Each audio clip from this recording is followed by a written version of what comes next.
ನಾನು ಮುಖ್ಯಮಂತ್ರಿಗಳು ಉತ್ತರ ಕರ್ನಾಟಕದ ಪ್ರವಾಸದಲ್ಲಿದ್ದು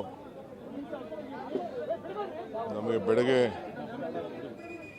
ಸ್ವಲ್ಪ ಇರಪ್ಪ ಉತ್ತರ ಕರ್ನಾಟಕದ ಪ್ರವಾಸದಲ್ಲಿದ್ದು ಶ್ರೀನಿವಾಸ್ ಪ್ರಸಾದ್ ಅವರ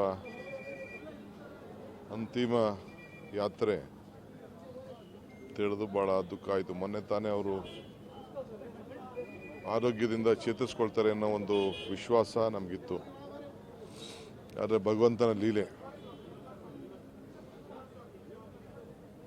ಕಾಂಗ್ರೆಸ್ ಪಕ್ಷ ಮತ್ತು ಶ್ರೀನಿವಾಸ್ ಪ್ರಸಾದ್ ಅವರ ಸಂಬಂಧ 2 ಟರ್ಮ್ ಬಿಟ್ಟರೆ, ಒಂದು JDU ಮತ್ತು ಮೊನ್ನೆ ರಾಜ್ಯಸಭೆ ಲೋಕಸಭೆ ಬಿಟ್ಟರೆ ಯಾವಾಗಲೂ ಕೂಡ ನಾವು ಜೊತೆಲಿ ರಾಜಕಾರಣ ಮಾಡಿದವರು. ಅವರು ಯೂತ್ ಕಾಂಗ್ರೆಸ್ ಪ್ರೆಸಿಡೆಂಟ್ ಆಗಿದ್ದರು, ನಾನು ವಿಶ್ವನಾಥ್ ಎಲ್ಲ ಅವರಿಗೆ ಸೆಕ್ರೆಟರಿ ಆಗಿದ್ದು. ಜರ್ನಲಾಸ್ಟಲ್ಲಿ ಜೊತೆಲಿದ್ದವರು, ಅಕ್ಕಪಕ್ಕ ರೂಮಲ್ಲಿ ನಾವೆಲ್ಲ ಜೊತೆಲಿದ್ದವರು. ನನಗೆ ಮೊದಲ ಬಾರಿ ಅಸೆಂಬ್ಲಿ ಟಿಕೆಟ್ ಕೊಟ್ಟಾಗ 85ರಲ್ಲಿ ಅವರು ಅಧ್ಯಕ್ಷರಾಗಿ, ಪಕ್ಷ ಯೂತ್ ಕಾಂಗ್ರೆಸ್ನ ಅಧ್ಯಕ್ಷರಾಗಿ, MP ಆಗಿ ಯೂತ್ ಕಾಂಗ್ರೆಸ್ ಅಧ್ಯಕ್ಷರಾಗಿದ್ದರು. ನನಗೆ ಭಾಳ ಬೆಂಬಲವಾಗಿ ನಿಂತಂಥವರು, ಭಾಳ ಆತ್ಮೀಯರು. ನನಗೆ ಮಂತ್ರಿಮಂಡಲದಲ್ಲಿ ತೆಗೆದುಕೊಳ್ತಾ ಹೋದಾಗ ಕೂಡ ನನ್ನ ಜೊತೆಲಿ ನನ್ನ ಪರವಾಗಿ ಭಾಳ ಹೋರಾಟವನ್ನು ಮಾಡಿದಂಥ ಒಬ್ಬ ಧೀಮಂತ ನಾಯಕ. ಯುವಕರ ಸಂಘಟನೆ, ಅಜಾತ ಶತ್ರು, ಯಾರನ್ನು ನಂಬಿದಂಥವ್ರನ್ನ ಯಾವಾಗಲೂ ಕೂಡ ನಂಬಿಕೆಯನ್ನು ಉಳಿಸ್ಕೊಂಡಂಥವ್ರು. ಇವತ್ತು ಅನೇಕ ಹೋರಾಟಗಳನ್ನು ಮಾಡಿಕೊಂಡು ಬಂದಂಥವ್ರು. ಸೊ ಇವತ್ತು ಸರ್ಕಾರ ಕೂಡ ಮತ್ತು ಪಕ್ಷ ಪರವಾಗಿ, ನಾನು ಈಗಾಗಲೇ ನಮ್ಮ ಪಕ್ಷದ ಪರವಾಗಿ ಈಗಾಗಲೇ ನಾವು ಅವರ ಮೌನವನ್ನು ಕೂಡ ನಾನು ಮುಖ್ಯಮಂತ್ರಿಗಳು ನಮ್ಮ ಉತ್ತರ ಕರ್ನಾಟಕದ ಬಳ್ಳಾರಿ ಜಿಲ್ಲೆಯಲ್ಲಿ ಆಚರಣೆ ಮಾಡಿದವು. ಈಗ ನಾಳೆ ಕೂಡ ಕಾಂಗ್ರೆಸ್ನಲ್ಲೇ ಕಚೇರಿಯಲ್ಲಿ ಮತ್ತೊಂದು ಕಾರ್ಯಕ್ರಮವನ್ನು ನಾವು ರೂಪಿಸ್ತೇವೆ. ಈಗಾಗಲೇ ಮುಖ್ಯಮಂತ್ರಿಗಳು ಗೌರ್ಮೆಂಟ್ ಹಾನರ್ ಮಾಡೋದು, ಅದು ನಮ್ಮ ಡ್ಯೂಟಿ, ಅದು ಸಿಟ್ಟಿಂಗ್ MP. ಚಾಮನಗರ ಮತ್ತು ಮೈಸೂರು ಜಿಲ್ಲೆಗೆ ಇವತ್ತು ರಜಾ ಕೂಡ ಘೋಷಣೆ ಮಾಡಬೇಕು ಅಂತೇಳಿ ಈಗಾಗಲೇ ಆದೇಶ ಮಾಡಿದ್ದಾರೆ.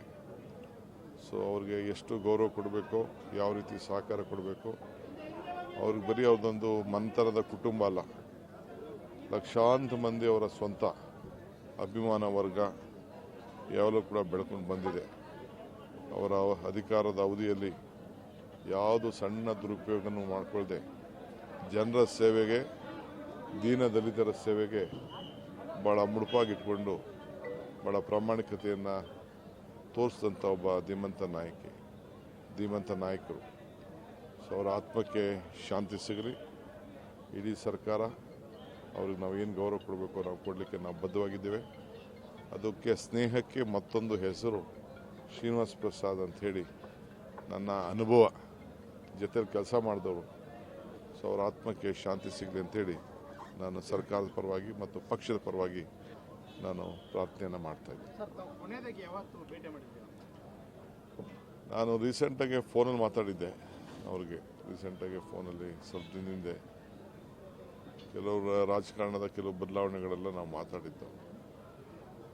ಅದಕ್ಕೆ ಕೆಲವು ನಿರ್ಬಂಧಗಳು, ನಾನು ಬೇರೆ ಥರ ಚರ್ಚೆ ಮಾಡೋಕ್ಕಾಗಲ್ಲ ಈಗ. ಬಟ್ ನಮ್ಮ ಆತ್ಮೀಯತೆ ಅವ್ರ ಕುಟುಂಬದವ್ರು ಕೇಳಿ ಹೇಳ್ತಾರೆ, ಅವ್ರ ಹತ್ರ ಇರೋ ಕೇಳಿ. ನಮ್ಮವರ ಸಂಬಂಧ ಪಾರ್ಟಿ ಯಾವುದೇ ಯಾರು ಇರಲಿ, ಅವ್ರ ಜೊತೆ ಯಾವಾಗಲೂ ನಾನು ನಿಂತಿದ್ದವನು, ಅಷ್ಟು ಮಾತ್ರ ಹೇಳ್ತೀನಿ.